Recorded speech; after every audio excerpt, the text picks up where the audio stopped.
When players create 10,000 villagers on an island and let them simulate civilization, what interesting things will happen? As soon as these villagers were born, they rushed into the forest in a panic. They cut down trees and built houses. Of course, some disobedient villagers tried to escape, so the player sent them to meet God. These villagers were born architects. Besides ordinary villages, they built villas and castles. But as their material supply improved, they began to pursue spiritual enjoyment. They built a stadium, and even a zoo. Just when everyone was admiring the cute animals, a scream rang out from the sky. It turned out to be a child falling into the abyss of stars. Damn it! The player had to save him. The villagers' development was extremely fast. They built a huge castle and even selected a king. At this moment, while everyone was welcoming their new king, the wandering player was discovered by the villagers. To show their admiration, the villagers began building statues of him everywhere. To be honest, he enjoyed it.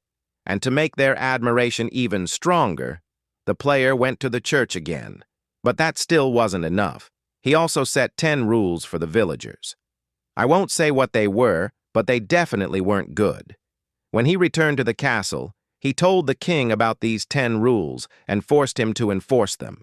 From then on, the whole island fell into chaos.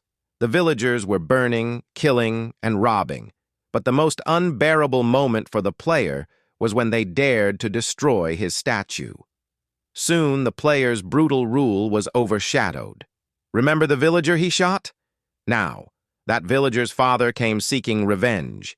He launched a civil rights movement and established his own kingdom. Many villagers, unable to bear the oppression, followed him. Angry, the player started yelling at the villagers. He even built a huge fence wall with a machine gun. Then he found the king and ordered him to start a war against the rebels. Even more ridiculous, the player printed the new king's son's statue on the soldiers' clothes. Pure psychological warfare. The two armies finally faced each other. To ensure victory, the player even gave the new king a chance to repent. With the player's overwhelming help, the war was already decided before it began. Watching the villagers struggle, the player finally felt a bit guilty. He decided not to let them suffer any longer.